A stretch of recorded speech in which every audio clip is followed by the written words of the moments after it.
하나님의 지혜가 그의 속에 있어. 하나님의 지혜가 그의 속에 있어. 이 제목으로 하나님 말씀 전하겠습니다. 하나님께 1000번제를 드린 솔로몬에게 그가 소원으로 구한 듣는 마음 곧 지혜를 하나님께서 주셨습니다. 또한 덤으로 부귀와 영광도 주셨어요. 하나님으로부터 큰 축복을 받은 솔로몬은 그 은혜를 잊지 않았고 여호와의 언약궤 앞에서 번제와 감사의 예물을 드렸습니다. 그리고 오늘의 본문이 이렇게 이어집니다. 본문 16절로 18절입니다. 창기 두 여자가 왕에게 와서 말하되 내 주여 나와 이 여자가 한 집에서 사는데 내가 해산한 지 사흘 만에 이 여자도 해산하고 우리 둘 외에는 집에 다른 사람이 없었나이다. 창기 두 여자가 솔로몬 왕을 찾아왔습니다. 두 여인은 한 집에 살고 있었고 사흘 간격으로 아이를 낳았어요. 그런데 해산할 당시에 그 집에는 그녀들 뿐이었습니다. 이 아이를 낳을 때는 보통 산파가 있고 친척이나 이웃들이 해산을 돕는 것이 일반적입니다. 그런데 이들은 그 둘뿐이었어요.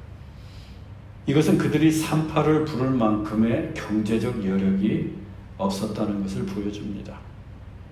그들은 몸을 파는 창기였는데 임신을 하는 바람에 배가 불러오면서 일을 하지 못했고 그 때문에 그들의 살림은 더욱더 궁핍해졌을 것입니다. 또한 창기는 당시에 맨 밑바닥 인생으로 사람들로부터 손가락질 받고 이웃들에게 외면을 당했습니다. 창기가 되면서부터 가족들도 떠나고 친구들도 떠났습니다. 그래서 아마도 해산을 도와줄 사람이 주변에 없었던 것 같아요. 그나마 다행인 것은 사흘 간격으로 해산을 했기에 서로가 서로의 아이를 받아줄 수 있었다는 것입니다. 그런데 이게 나중에 큰 문제가 됩니다. 그 여인들이 솔로몬 왕을 찾아왔어요. 사회적으로 맨 밑바닥 인생인 창기가 그 나라에서 가장 높은 왕을 만난 것입니다. 이는 예나 지금이나 사회 통념상 있을 수 없는 일이에요. 지체 높은 고관 대작들도 왕을 만나기가 쉽지 않습니다. 하물며 몸을 파는 창기이겠습니까? 하지만 솔로몬은 달랐어요. 솔로몬은 최하층민이었던 그 창기들을 만났습니다. 하나님께 듣는 마음을 달라고 소원을 빌었던 솔로몬은 맨 밑바닥 여인들의 이야기에도 귀를 기울였던 겁니다. 과연 솔로몬은 하나님이 기뻐하시는 왕이었습니다. 오늘날 교회와 그리스도인들도 이 가난하고 소외된 것, 또 고통받고 신음하는 것, 외롭고 쓸쓸한 곳에서 들려오는 소리에 귀를 기울여야 합니다. 하나님의 사랑이 필요한 사람들, 그리스도의 복음이 절실한 사람들의 이야기에 귀를 기울이는 듣는 마음을 가지고 있어야 합니다. 저는 우리 교회가 그런 교회가 되길 원합니다. 듣는 마음을 가진 교회가 되길 원합니다. 후미진 곳, 어두운 곳, 상처받고 신음하는 곳에 사람들의 이야기를 듣는 그런 교회가 되길 원합니다. 그때 우리 교회를 통해 세상이 좀 더 밝아지고 좀 더 살만해지고 좀 더 새로워질 것입니다. 솔로몬을 찾아온 여인들 중 한 여인이 왕에게 고했어요. 본문 19절로 21절입니다. 밤에 저 여자가 그의 아들 위에 누움으로 아들이 죽으니 내가 잠든 사이에 내 아들을 가져다가 자기의 품에 누이고 자기의 죽은 아들을 내 품에 누였나이다. 내가 젖먹이려고 본즉 죽었기로 자세히 보니 내가 낳은 아들이 아니더이다. 오늘 본문은 다윗과 골리앗 이야기만큼이나 유명한 이야기입니다. 두 여인이 출산을 했는데 문제가 생겼어요. 왕에게 고한 여인의 말인즉슨 다른 여인이 밤에 잠을 자다가 자기 아들 위에 눕는 바람에 그녀의 아들이 죽었다고 합니다.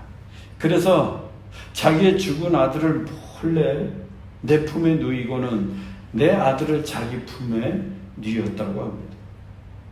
밤에는 자느라고 몰랐는데 아침에 젖을 주려고 보니까 아이가 죽어 있었고 자세히 보니까 내가 낳은 아들이 아니라고 합니다. 한마디로 아이를 바꿔치기 했다는 거예요. 그것도 죽은 아이와 산 아이를. 요즘에도 간혹 병원에서 실수로 신생아들이 바뀐다고 하는데 산 아이들이 바뀌는 것도 문제지만 이 산 아이와 죽은 아이가 바뀌었다면 대단히 큰 문제입니다. 일부러 바꾸었다면 그건 실수가 아니라 유괴요, 범죄예요. 그러자 다른 여인이 아니라고 항변합니다. 본문 22절입니다. 다른 여자는 이르되 아니라 산 것은 내 아들이요 죽은 것이 내 아들이라 하고 이 여자는 이르되 아니라 죽은 것이 내 아들이요 산 것이 내 아들이라 하며 왕 앞에서 그와 같이 쟁론하는지라. 다른 여인이 먼저 본 여인을 향해 산 자식이 my son 내 아들이고 저 죽은 아이가 your son 너의 아들이라고 합니다. 먼저 본 여인이 왕에게 지금 거짓을 고하고 있다는 거예요. 그러자 먼저 본 여인도 가만히 있지 않습니다. 죽은 아이가 유아선 너의 아들이고 살아있는 아이가 내 아들이야 라고 하면서 솔로몬 왕 앞에서 지금 논쟁하고 있어요. 두 여인이 서로 산 아이가 자기 아들이라고 주장하고 있습니다. 두 여인의 말만 듣고서는 살아있는 아이가 누구의 아들인지 알 도리가 없습니다. 그 집에는 그 두 여인 외에는 아무도 없었기에 증인도 없었고 증거도 없습니다. 요즘이야 DNA 검사하면 금세 알 수 있지만 당시에는 DNA라는 말조차 없던 시대예요. 과연 산 아이는 누구의 아들일까요? 누가 재판장이 되어도 해결하기 어려운 문제입니다. 그런데 솔로몬은 잠시의 고민도 없이 칼을 가져오라고 합니다. 본문 24절로 25절입니다. 칼을 내게로 가져오라 하니 칼을 왕 앞으로 가져올지라. 왕이 이르되 산 아이를 둘로 나누어 반은 이 여자에게 주고 반은 저 여자에게 주라. 솔로몬은 칼로 산 아이를 둘로 나누어서 두 여인에게 각각 반씩 나누어 주라고 합니다.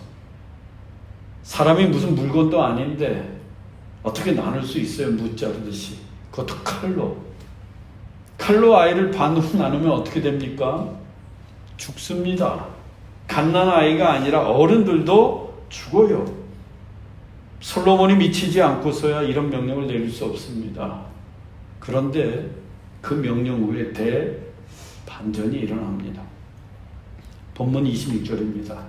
산 아들의 어머니 되는 여자가 아들을 위하여 마음이 불붙는 것 같아서 왕께 청하건대 내 주여 산 아이를 그에게 주시고 죽이지 마옵소서 하되 다른 여자는 내 것도 되게 말고 내 것도 되게 말고 나누게 하라.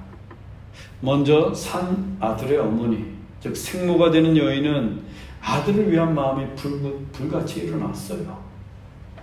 아들을 살리려는 사랑의 마음이 불붙는 것 같았습니다. 그래서 솔로몬 왕께 청하기를 내 주여 산 아이를 그에게 주시고 죽이지 마옵소서.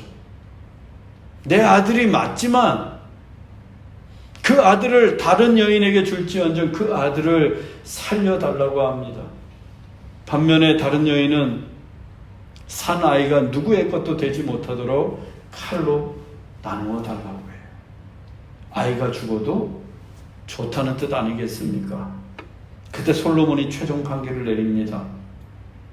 본문 27절입니다. 왕이 대답하여 이르되 산 아이를 저 여자에게 주고 결코 죽이지 말라. 저가 그의 어머니이니라. 솔로몬은 산 아이를 결코 죽이지 말라고 합니다. 그리고 청을 한 여인에게 산 아이를 주라고 합니다. 그 여인이 산 아이의 어머니라고 단정했어요.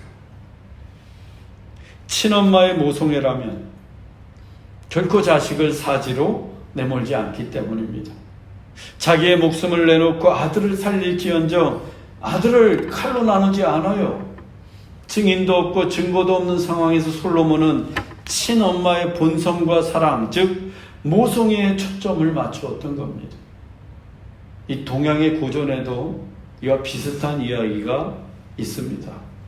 그 고전에 따르면 두 여인 역시 한 아이를 두고 서로 자기 아이라고 싸워요. 지혜로운 재판관은 두 여인에게 그 아이의 팔을 하나씩 잡고 힘껏 당기라고 했습니다. 두 여인이 아이의 팔을 당기자 아이는 아파서 곧 울음을 터뜨립니다. 그 즉시 한 여인이 잡고 있던 팔을 놓았어요. 그 순간 재판관은 팔을 놓은 그 여인이 진짜 엄마라고 판결을 내립니다. 사람들이 그 이유를 물었어요. 그때 재판관이 이렇게 답을 했습니다. 어미는 아이의 고통을 보고만 있지 않는다. 어미는 아이의 고통을 보고만 있지 않는다. 친엄마는 자기 자식이 아파서 우는 걸 볼 수가 없습니다. 차라리 자기가 아프고 말지. 우리 하나님이 그러셨어요. 하나님은 우리가 죄 중에 빠져 지옥의 고통에 떨어지는 것을 원치 않으셨습니다. 차라리 예수님을 십자가에 못 박으실지언정 우리가 영원히 죽는 것을 두고 볼 수 없으셨습니다. 그래서 우리에 대한 하나님의 구원은 모성의 극치예요. 모성의 절정입니다. 우리는 그 최고의 사랑을 체험한 사람들이에요. 또한 그 사랑은 영원 무궁합니다. 솔로몬의 판결로 모든 사람들이 놀라워했어요. 본문 28절입니다.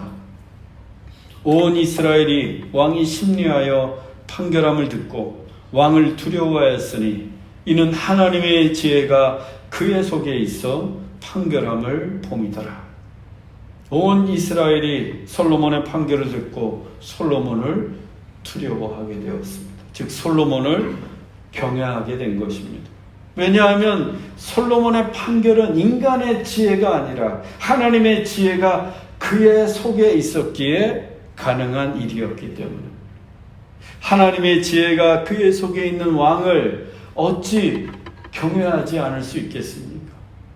여러분, 세상이 우리 교회와 그리스도인들을 언제 가장 경외하고 두려워할까요?